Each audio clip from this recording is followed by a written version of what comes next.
All the Italian Food oggi fa tappa a Napoli, l'antica capitale del Regno delle Due Sicilie. In realtà le origini di questa città sono molto più antiche, risalgono addirittura all'epoca greco-romana.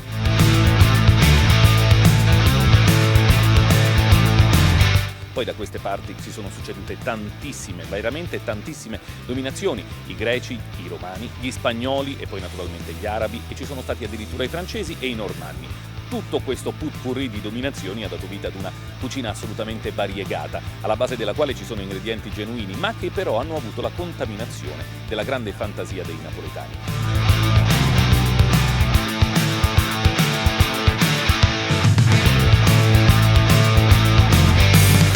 Due i tipi di cucina che ritroviamo da queste parti: quella con gli ingredienti più raffinati, le preparazioni più elaborate, la cucina dei ricchi, delle classi più agiate, e poi c'è la cucina più povera, quella fatta con gli ingredienti genuini della terra, che tutti i giorni si acquistano nei mercatini rionali, che tra l'altro vi faremo vedere proprio nel corso di questa puntata.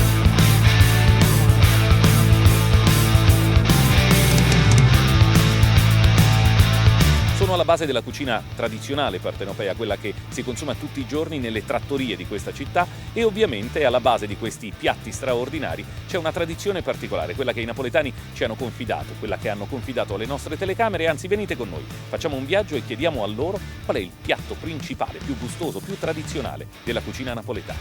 Dai ragazzi, vai!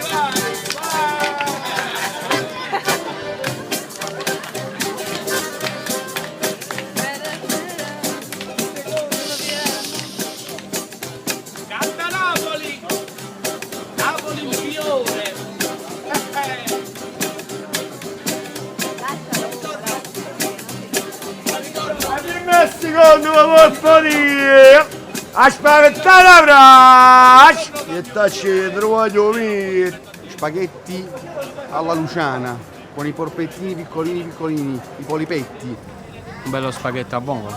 spolvecarielli alla maruzzara e alici imbottite con non provola secca del giorno prima, impanare le due alici attaccate con la provola al centro, con pane grattugiato e friggere. Ah, un bello pacchero fatto a raù, bello saporito con poche provolari, vai in porto, vai! È un bello pulla cacciatore, la dolce mia signora si mangiò. Calà fritto, poche fette che caccia pollo, la canna pizzaiola, pasta e fagioli, spolichini. Fagioli che cozzico, spaghetti che cozzica. Spaghetti al pomodorino fresco. E scarollo che fagioli. Aspito, quella è una cosa speciale. Genovese. E cozziche per miciere. Una bella genovese. Dragù. Ah, pasta e fagioli, pasta e ceci. Una bella pasta e fagioli con la pasta mischiata. La pasta fungo, un brodo, c'è tanta cosa mangiante. Melenzane a funghetto, melenzane a scarpone, melenzane a pollastella. Spaghetti al pomodoro fresco. Gnocchi a ragù. E puppetelle, la tracciulella, con salsiccia. Non si mette, ma prima si metteva. Che loro che ci sto. Quando hai voglia, ore. E la fa panna, voglia la coppa tanto bella, pappuliate.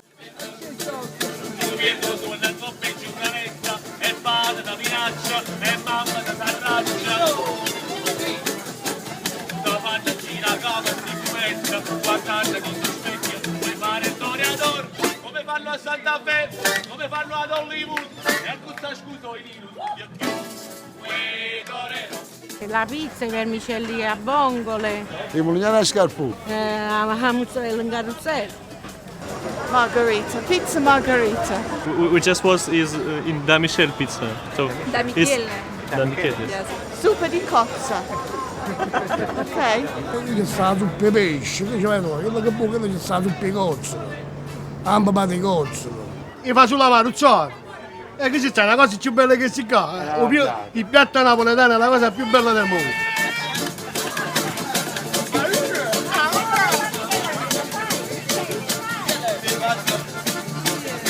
Es muy traurig, melancholico.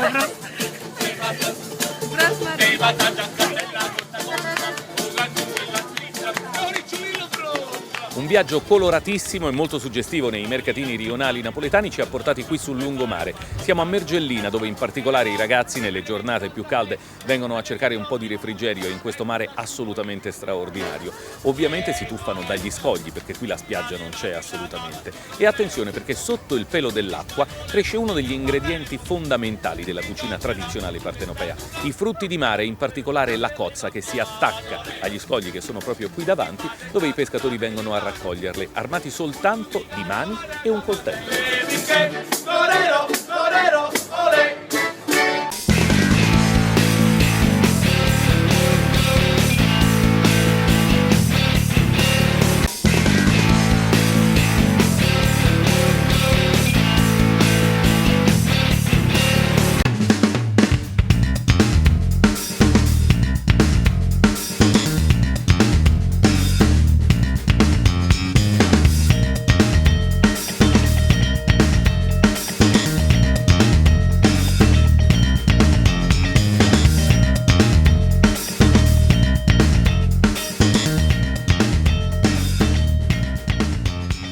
Nella cucina dei napoletani i fagioli non possono mancare mai, noi siamo d'estate, ma in realtà i fagioli ci sono, eccoli qui, sono i fagioli estivi, spollichini per tutti gli italiani, ma spulcarielle per i napoletani. Li abbiamo aperti, eccoli qui, si possono utilizzare per tutta una serie di ricette, non soltanto per la classica pasta e fagioli, ma anche da aggiungere a varie insalate, sono buonissimi.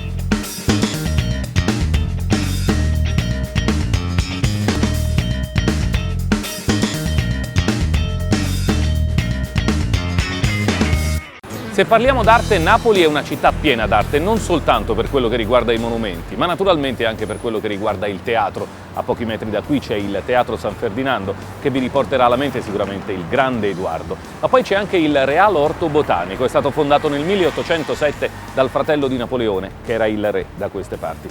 E poi c'è l'arte della cucina, e se parliamo di arte in cucina dobbiamo parlare delle mani sapienti della mamma di tutti noi, che inevitabilmente sa cucinare particolarmente bene. Allora andiamo dalla cucina di mamma, che è proprio qui, a due passi.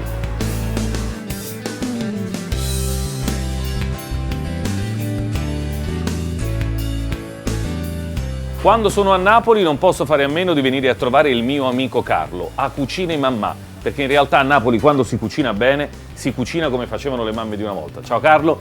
Ciao. E naturalmente grazie per averci ospitato nel tuo locale oggi, che si chiama Cucine Mamma, perché? Perché la cucina nostra è come faceva un tempo la mamma, perché le mogli di oggi, niente. Non vogliono fare niente, vogliono soltanto venire a mangiare qui, ed è un must, come dicono quelli che parlano bene. Bisogna venire ad assaggiare questa cucina, che è fatta in realtà con gli ingredienti tradizionali della cucina partenopea. Oggi che cosa hai preparato? Pasta e fagioli. Che è un classico, che io voglio assaggiare ovviamente, però so che esiste anche la variante con le cozze. Con le cozze. Ma le cozze poi tra l'altro nella cucina napoletana sono un po' dappertutto, no? Sì, sì. Come mai? Perché diciamo che noi questo periodo qua è un periodo nostro delle cozze nostrane, con le cosiddette cozze di scoglio. E quindi sono veramente da assaggiare. Da assaggiare, sì. A proposito di frutti di mare, ma 2 vermicelli con i frutti di mare, in particolare con le vongole, li possiamo assaggiare? Un assaggino proprio? Senti, ma so che esiste una variante povera.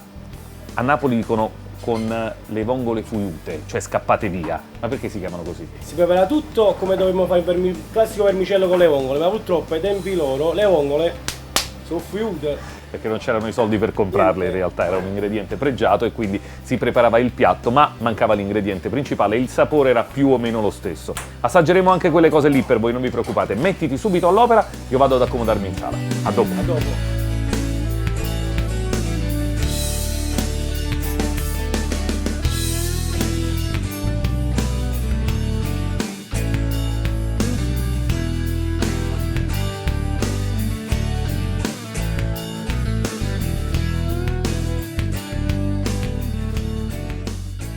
Come potete notare, è una cosa assolutamente importante, qua i piatti sono tutti diversi, perché quello che conta non è la forma ma la sostanza, quindi quello che c'è dentro, a cominciare dalle cozze che sono dentro la nostra pasta e fagioli e che adesso cominceremo ad assaggiare. Carlo, questa pasta e fagioli è veramente una poesia, però adesso sono curioso di assaggiare questi vermicelli, però mi avevi promesso quelli con le vongole.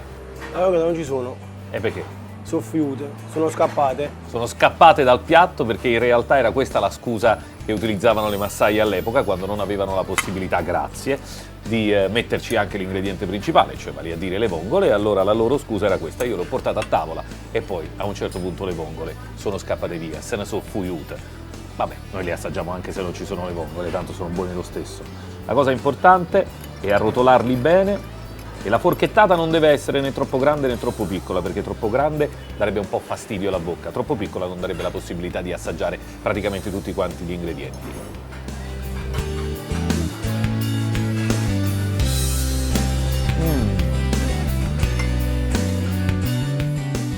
Carlo, e come secondo io vorrei assaggiare qualcosa di mare. Che cosa mi puoi preparare? Delle buonissime alici fritte. Alici fritte per noi, andiamo a vedere come le prepara il nostro Carlo. Io nel frattempo brindo. Qui non si butta via niente, si mangia la spina e anche la coda. Tra le altre cose, questo coppetiello, cioè questo cono di carta che vedete anche a usarlo come base in realtà del pesce, non è soltanto, diciamo, a scopo coreografico per bellezza, ma serve fondamentalmente ad assorbire parte dell'olio di frittura per non appesantire troppo il piatto. Prima di mangiarle che cosa bisogna fare, Carlo? Le condiamo con sale e pepe. Lo fai tu chiaramente? Pepe e il sale insieme, vai. A me tocca il sale. Vai, mi dici tu basta chiaramente. Basta così, vai. Basta così, può bastare. E allora, con le mani, così come si farebbe col cuppetiello per strada, e buon appetito.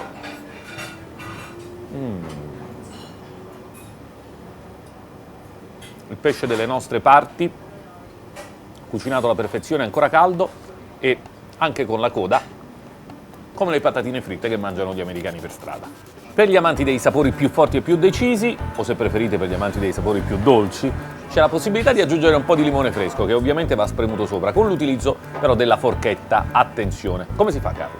Così, in questo modo, vedi? La forchetta giusto al centro. E nonostante siamo a 20 cm è riuscito a non bagnarmi con il limone proprio grazie alla forchetta. E chiaramente con il limone sono tutta un'altra storia.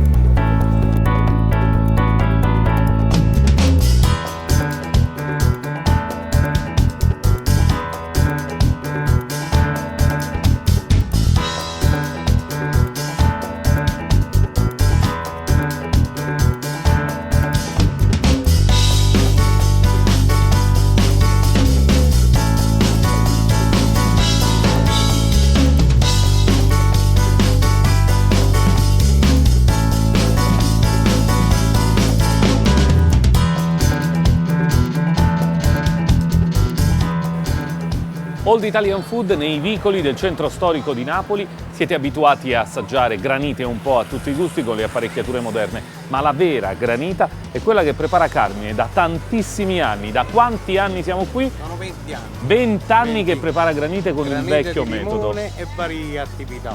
Ma fondamentalmente qui si prepara la granita con il vecchio metodo. Assaggiamo e vediamo un po'. Un sorbetto. Il tipico sorbetto napoletano. Il tipico sorbetto napoletano. Ecco. Eccolo là. Se non c'è il pezzo di limone, diffidate dalle imitazioni. Ci vogliono le bucce dentro, perché lì ci sono gli oli essenziali. Una bella buccia di limone alla vostra salute, e questo è veramente top.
Come si chiama questa signora? Ciambotta Però o in realtà zucchetta. zucchetta. Come si prepara?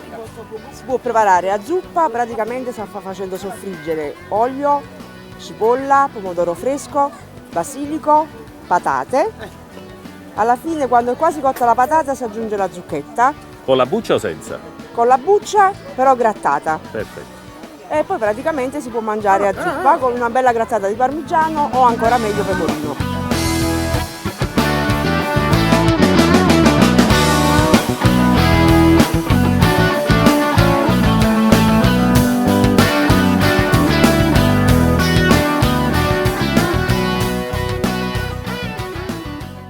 I centri commerciali in realtà non li hanno inventati gli americani, li abbiamo inventati noi italiani. In particolare oggi siamo a Napoli per scoprire questo mercatino rionale straordinario dove tutti i giorni da centinaia di anni migliaia e migliaia di massaie vengono a scoprire le mercanzie, non soltanto tra banchi di frutta e ortaggi, ma anche naturalmente per tutto quello che ha a che fare con la cura della persona, della casa di tanti casalinghi. Ma a proposito, visto che noi parliamo di cucina, di regine della cucina napoletana, voglio presentarvi un'amica. Eccola qua, la cipolla. Con questa si prepara la genovese.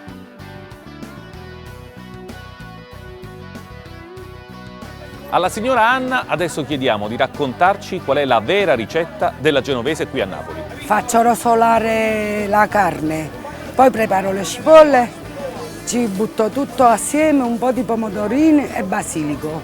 E questa è la classica, semplice, che è buonissima. La cucina napoletana ha tutta una serie di tradizioni e di antiche leggende, ma anche di misteri. Per esempio uno è legato alla genovese. Siamo a Napoli perché si parla di Genova. Che cosa c'entra il capoluogo ligure?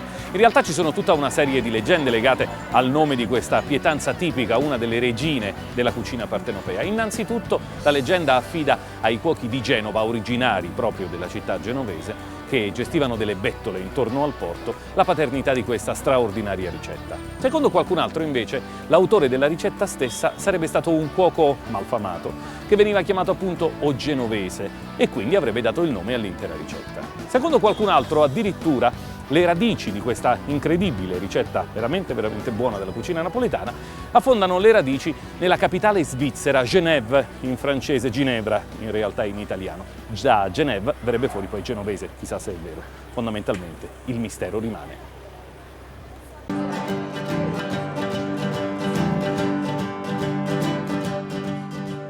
Abbiamo parlato tantissimo di genovese, delle leggende legate a questa ricetta, è arrivato il momento di assaggiarla. E lo facciamo nel centro storico di Napoli, dove la genovese è veramente un culto. Siamo alla Campagnola.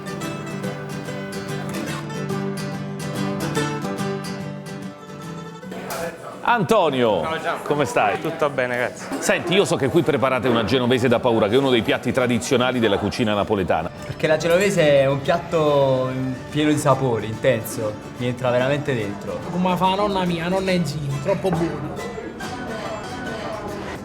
E questa invece è la sangria napoletana.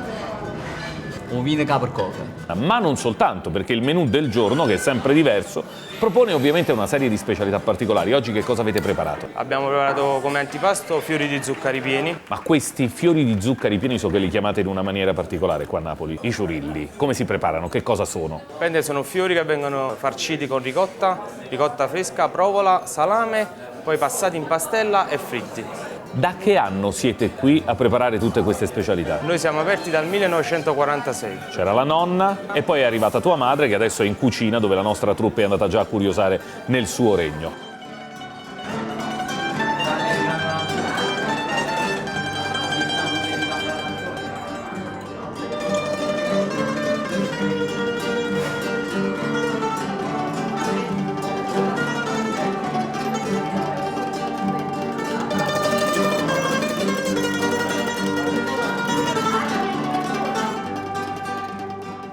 Tra le tante coppie in Italia che sono famose ci sono Romeo e Giulietta a Verona, ci sono Dante e Beatrice a Firenze e a Napoli in cucina c'è una coppia particolarmente famosa. Salsicce e friarielli. Salsicce e friarielli. Che sono i friarielli? Praticamente è una verdura tipica napoletana, un poco amarostica, cucinata con aglio, olio e peperoncino. Mi sa che li voglio assaggiare. Andiamo in cucina.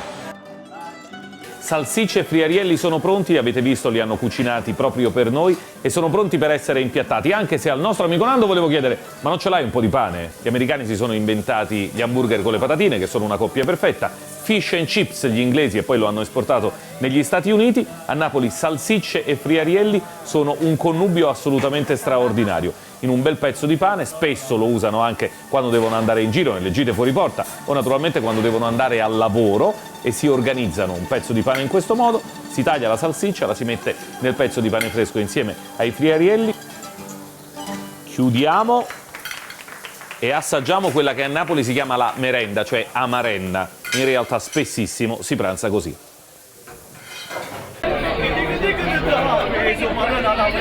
Tutte per una manacca e perché insomma non la tutte per una bevere a casa, signora bella, guarda qua, ehi, buon appetito!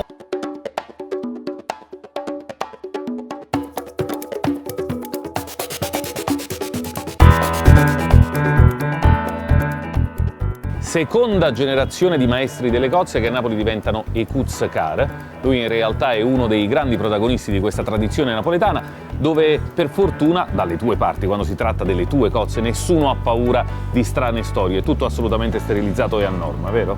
Certo.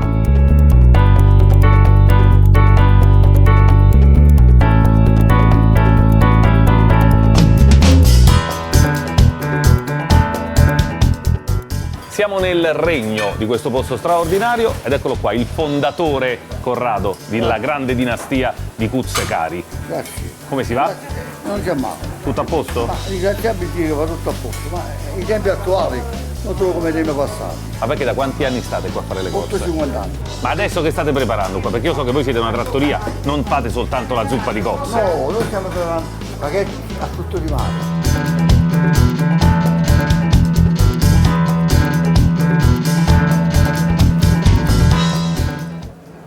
Oh, finalmente sono arrivati i nostri piatti, fantastici, sono con Massimo, terza generazione di Ekutzkar qui da Corrado, però il tuo piatto è un po' diverso dalla mia zuppa di cozze. Che cos'è? Sì, questa è praticamente una caponata maremmonti.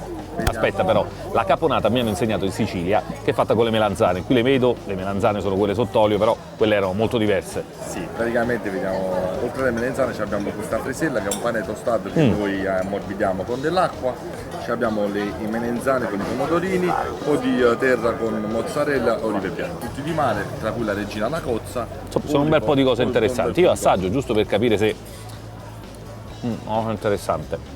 Mentre la mia zuppa di cozze è piena di cose buonissime, mi spieghi un po' che c'è qua dentro? Sì, praticamente la zuppa di cozze ci sono le friselle, praticamente sempre pane tostato sotto come base, poi abbiamo cozze che è sempre la regina del frutto di mare sulla zuppa, polipo, gambero, fasolara, vongole e il russo diciamo come ingrediente per assaporire la zuppa.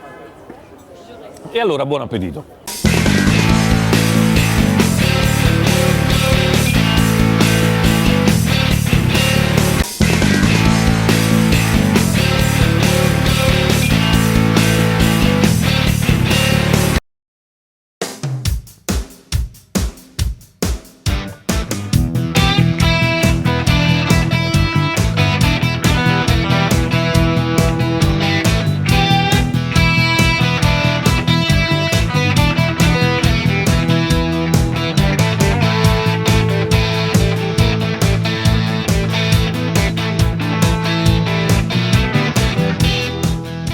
La famosa carne alla pizzaiola perché è un tipico piatto napoletano e mia mamma me lo faceva sempre da piccolo. Da grande che mangio ancora spaghetti alla pizzaiola, l'ho dovuta carne alla pizzaiola.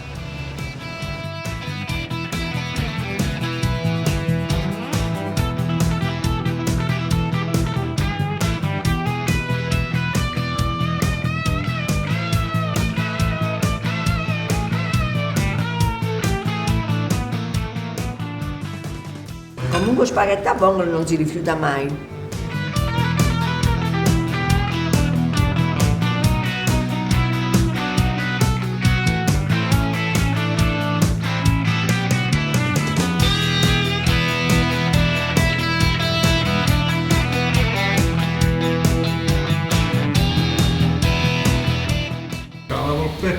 era a ragù, fritta, come si dice a Napoli, e un bijou. Melanzana a pollastiello. Io sono convinta a pollastiello perché all'epoca il pollo era una cosa costosa. Essendo costoso facevano queste melenzane proprio per avere quella sensazione.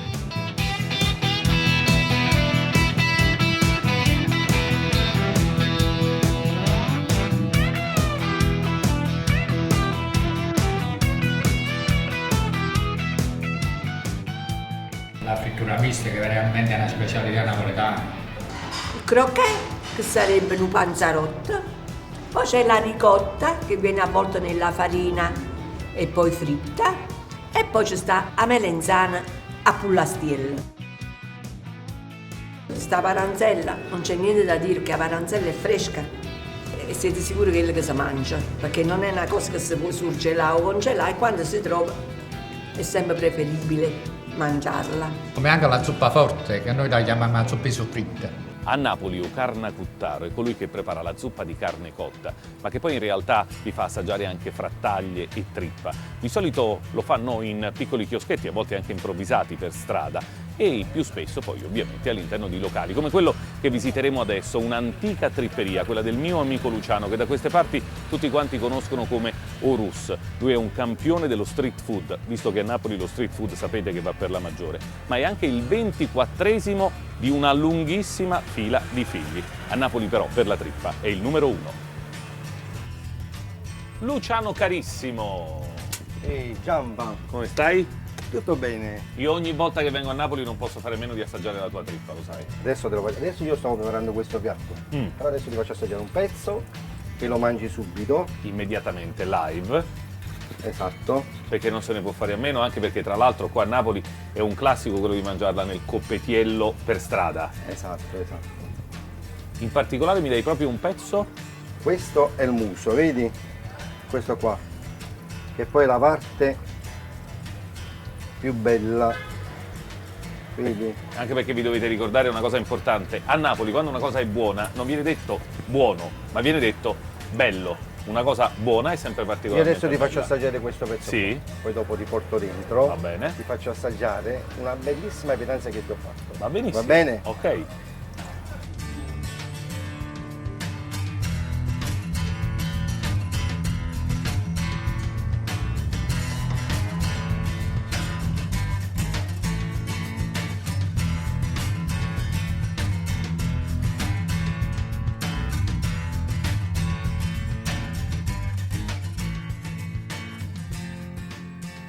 Dal 1945 nel cuore di Napoli l'antica tripperia Orus, ma tu nel 45 lo so che non eri nato, in realtà si parla di tuo padre. Esatto.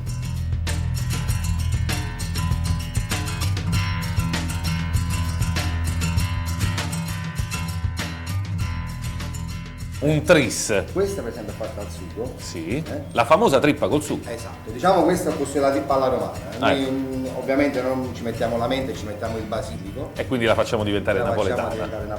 Questa è una trippa con le patate. Che poi questa trippa con le patate è una cultura proprio nostra. Perché? Perché questa trippa con le patate viene dalla zuppa di carne cotta, che adesso fa un po' caldo e non te la posso far assaggiare. Ritornerò d'inverno allora. Sicuramente. E poi questa è una trippa all'insalata. Che in realtà è una cosa più estiva. Esatto, prima la trippa all'insalata era sale e limone. E basta.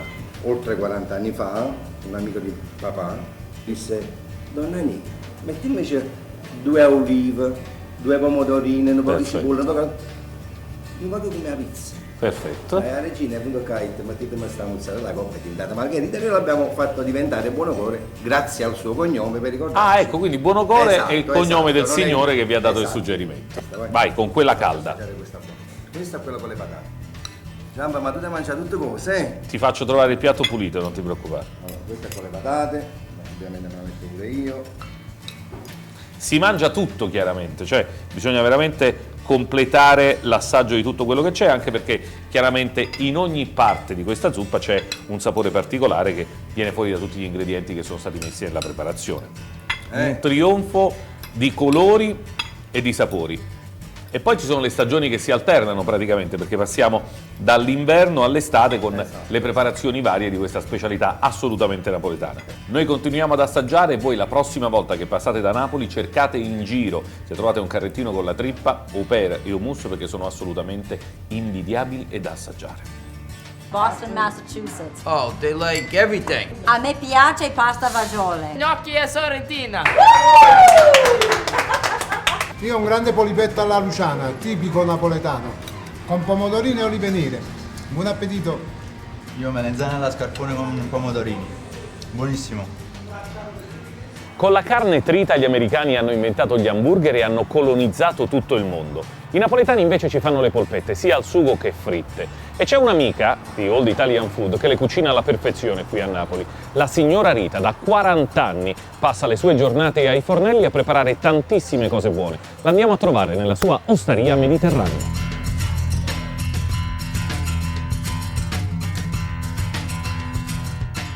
Eccoci qua nel regno della signora Rita, scopriamo che cosa ha preparato oggi per noi.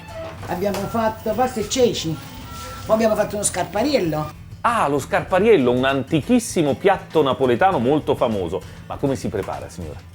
Lo scarpariello lo faccio anche olio, un po' di peperoncino e pomodori, tutti i pomodori freschi, pecorino e parmigiano. Signora, tutto buonissimo, però io sono venuto qua per assaggiare le sue famosissime polpette. Come si preparano? Qual è la ricetta? Aglietto, prezzemolo, uova, parmigiano, un po' di pecorino e un po' di pane.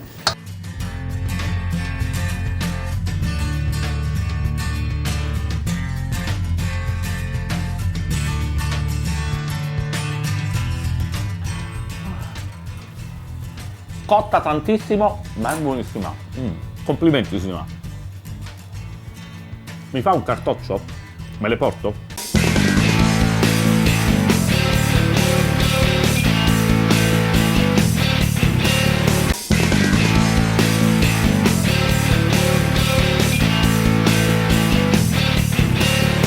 Agli inizi del Trecento, a Napoli, c'era una compagnia di bianchi predicatori. Se ne andavano in giro per i vicoli del centro storico a predicare misericordia e pace. Nello stesso periodo, però, in via dei Tribunali, da queste parti, in un palazzo che esiste ancora, c'era un signore tremendo, cattivo, cattivissimo, che nessuno riusciva a far riappacificare con i suoi nemici. Nemmeno il figlioletto di 3 mesi, che pensate, a soli 3 mesi incrociò le braccia e gridò anche lui, misericordia e pace. Non ci riuscì nemmeno la sua serva, che gli preparò il suo piatto preferito, un piatto di maccheroni bianchi, che all'improvviso divennero rossi come il sangue. Poi che cosa successe? Che la stessa cosa la fece la moglie, cercando di farlo calmare. Niente, i maccheroni divennero rossi. Lui li assaggiò e li trovò buonissimi. Così decise di riappacificarsi con i suoi nemici per l'occasione e di dare a quel piatto il nome di suo figlio, Raoult. In realtà il termine deriva dal francese ragout, ragù, che fondamentalmente indica un tipo di cottura di carne e verdure. Quindi le leggende non c'entrano niente.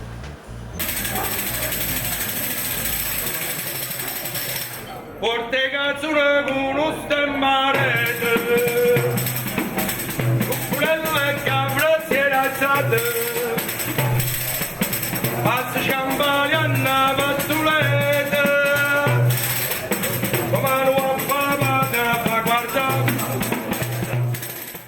Adele, come stai? Ciao Giampa, Tutto bene? tutto bene? Tutto benissimo. Qui fa un caldo pazzesco perché stanno lavorando con i fornelli, c'è Oggi sempre... abbiamo preparato quello che ti piace a te, Cioè? il ragù napoletano. E allora bisogna assaggiarlo. Ma hai preparato anche una serie di altre cose, so. Sì, dentro al ragù ho messo le polpette, poi ci ho messo la tracchia, Che è un taglio particolare, poi dopo vi spiego. questo è il pezzotto, sarebbe la carne al ragù, Ah, ecco. e poi ci sta la braciola La napoletana. regina del ragù, vai. la braciola. La braciola. Perché come la fa Adele, la braciola a Napoli non la fa La nessuno. braciola mi parla. Parla? Parla la Quindi braciola. facciamo un'intervista alla braciola. Sì, la braciola. Poi ho fatto... Che cos'altro hai preparato? Ho fatto le fettuccine a forno con il nostro ragù. Perché chiaramente il ragù si può usare per Sì. tutta una serie di preparazioni Dentro ho in messo cucina. la ricotta, la mozzarella, la polpettine e così via. Perché ai napoletani piacciono le polpettine, quelle piccole piccole nella pasta al forno. Poi ho fatto la pasta e patate, che qui dentro dopo ci andiamo a buttare la pasta, poi ci mettiamo la provola, formaggio, pecorino, parmigiana e una biella legata. Poi infatti si chiama ruoto furno, sarebbe lo spezzatino con le patate, carne. Quanti anni ha questo ruoto? Questo ha parecchi anni perché mio padre stanno pure qui sotto, sono tutti ruoti vecchi. E noi qui dentro facciamo sempre o lo spezzatino o il capretto con le patate. Perché anche la pentola deve prendere il sapore della pietanza. In queste pentole qua il sapore è diverso proprio. Adele, ma la ricetta vera del ragù, ce l'ha un segreto, me lo puoi svelare? Sì, allora si prende la pentola, si mette la cipolla tritata e tu ci metti la braciola, la tracchi e fai brasare. Per quanto tempo? Ci sono 10 minuti, poi ci butti un po' di vino bianco, fai sempre brasare. Poi alla fine, che se è bello brasato, noi ci mettiamo i pelatoni, sarebbero le pelati, quella grande, però passiamo prima al setaccio e butti tutto dentro. Poi si mette l'olio, sale e fai cuocere a fuoco vivo. Quando inizia a bollire, a studiare, a da cuocere. A un certo quanto tempo? Allora sì, noi mettiamo a fare le 8, 9, 10, l'11, mezzogiorno, l'1, 6, 7 ore. Poi dopo si alza tutto dal sugo a braciola, a puppetta, sennò la stregno su e mi fa mancare il plato. E dopo si prepara quello che vuoi, spaghetto, zito, manfredo. Va bene per qualunque tipo di pasta. Un gnocco, bello, che mozzarella con ragù. Stiamo a posto. Mo' vatti a aspettare che faccio zito al ragù, una bella braciola a puppetta. Papà loro c'ero, tu giochi a baseball, fai torna becca a me, chi delita, prima mano, balla americano. Lo abbiamo visto con Adele, si tratta di una cucina povera di ricette tradizionali e molto popolari, ma anche se popolari e povere, qui è venuta a mangiare addirittura una principessa, quella del regno delle due Sicilie, la principessa di Borbone.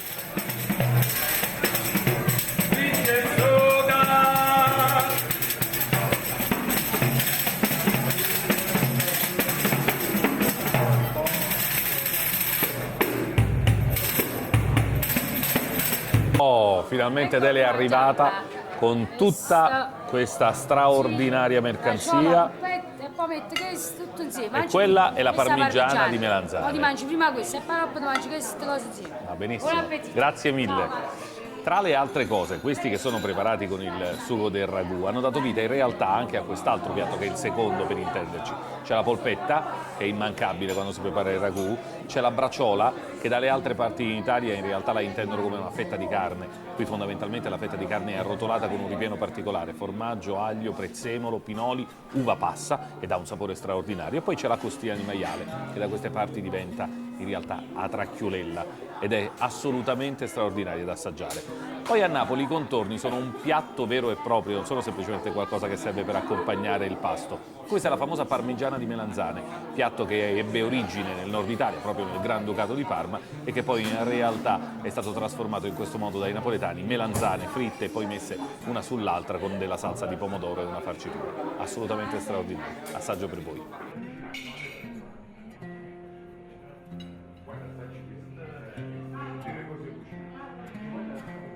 Una cucina povera, tradizionale ma saporitissima che trae origine in realtà da un passato antico. In questi locali già un secolo fa c'era un'attività commerciale, all'epoca si vendeva frutta e verdura. Poi con il passare degli anni si sono alternate una serie di realtà commerciali fino ad arrivare ad una mescita di vini e oli che poi si è trasformata grazie all'ingegnosità delle varie generazioni che si sono succedute, in particolare grazie al papà di Adele che abbiamo conosciuto prima, Carmine, è diventata appunto questa trattoria che ormai è una meta assolutamente imperdibile per tutti i turisti che arrivano da queste parti, ma anche per i napoletani che vogliono ritrovare i sapori di una volta.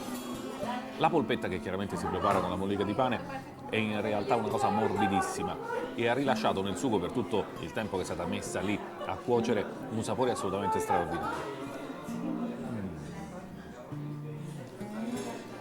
I bambini napoletani per le polpette impazziscono, ma anche gli adulti in realtà.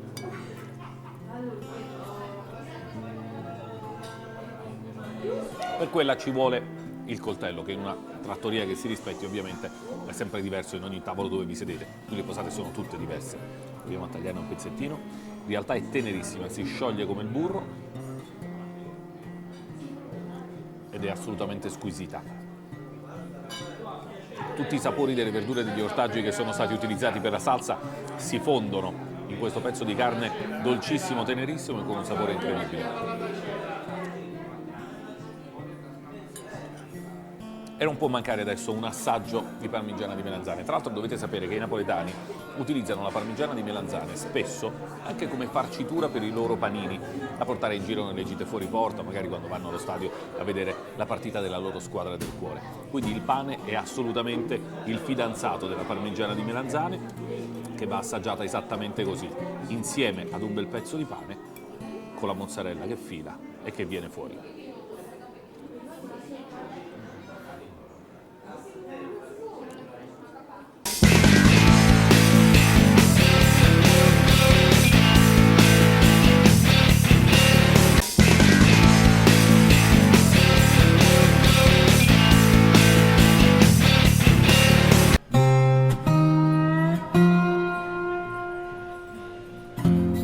Questo è un dosa spaghetti. Siccome le signore di oggi non sono particolarmente brave a dosare la pasta, i napoletani si sono inventati questo. Serve fondamentalmente per i turisti. Una persona, 2 persone, 3 persone, 4 persone. In realtà mi hanno confidato che da queste parti la misura numero 4 va bene per una persona soltanto. A Napoli la passione per il cibo è talmente intensa che è finita addirittura sulle cartoline. Questa è la pastiera, un tipico dolce napoletano, c'è anche la ricetta e in realtà qualche piccolo segreto su come prepararla. Poi, naturalmente, una classica pizza. Metterci un hamburger, questo lo dico per gli americani, sarebbe veramente complicato su una cartolina. Ci sono veramente di tutti i tipi e sono tutte quante molto belle e molto interessanti. Poi, in realtà, fondamentalmente ci sono delle belle vedute di Napoli come queste, anche se nell'angolo, in realtà, c'è un altro programma. Come vi ho raccontato, a Napoli c'è sempre un antagonismo tra 2 piatti che sembrano uguali ma che hanno profonde differenze. Jenny ci sta mostrando, grazie per questo, Pulcinella con la pizza margherita, quella che tutto il mondo conosce come la pizza classica tradizionale, e con l'antagonista, la pizza fritta. Tra poco quella vetrina sarà piena di cose da mangiare e noi ovviamente da Di Matteo entriamo per voi per assaggiare un po' di specialità particolari e in particolar modo ci sarà l'opportunità di assaggiare la pizza, quella margherita e quella fritta.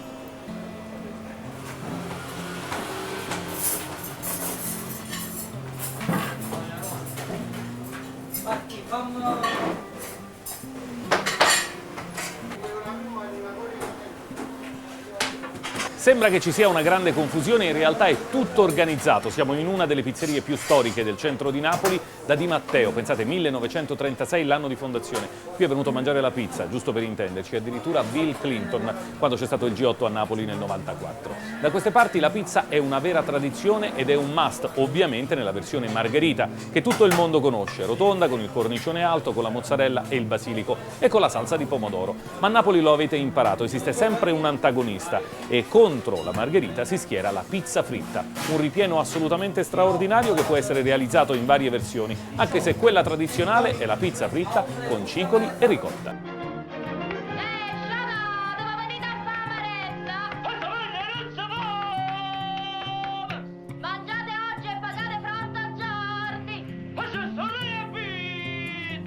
Ok. Ma qui sono famosissimi anche per le fritture. C'è un banco bello pieno, vediamo se mi danno almeno un croquet che in realtà nella versione piccola si chiama panzarotto da queste parti. Posso avere un croquet? Da mangiare caldo e croccante.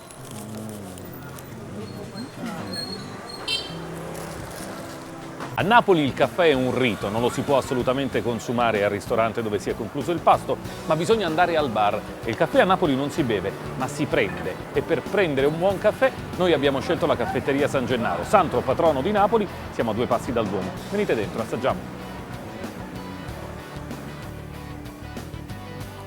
Un caffè, grazie.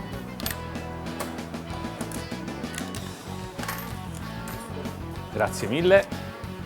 A Napoli il caffè è un rito, non bisogna assolutamente avere fretta quando lo si viene a bere al bar e soprattutto bisogna ricordarsi una cosa importante, la mancia al barista, qui la chiamano mazzetta. In questo modo loro faranno un po' più di attenzione quando vi prepareranno il caffè, magari terranno anche in considerazione l'umidità e addirittura se ci sono le nuvole, perché a Napoli il caffè si prepara così. E poi c'è l'acqua che è fondamentale, l'ingrediente segreto e quello non potete trovarlo da nessun'altra parte del mondo e deve essere, ve lo ricordo, piuttosto corto e soprattutto bollente, come la tazzina.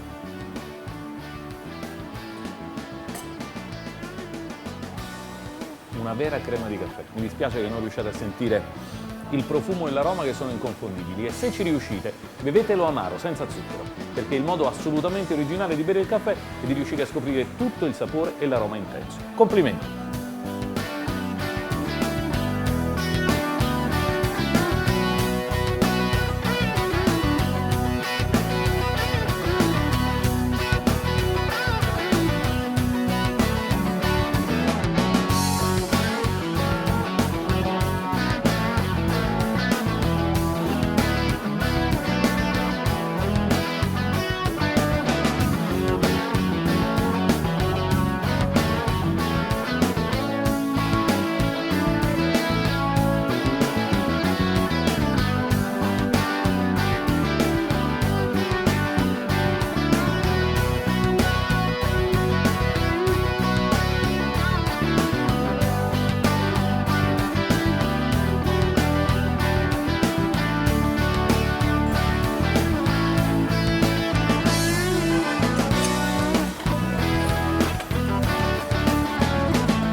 A Napoli si digerisce così, con agassosa, la gassosa la chiamerebbero nel resto d'Italia.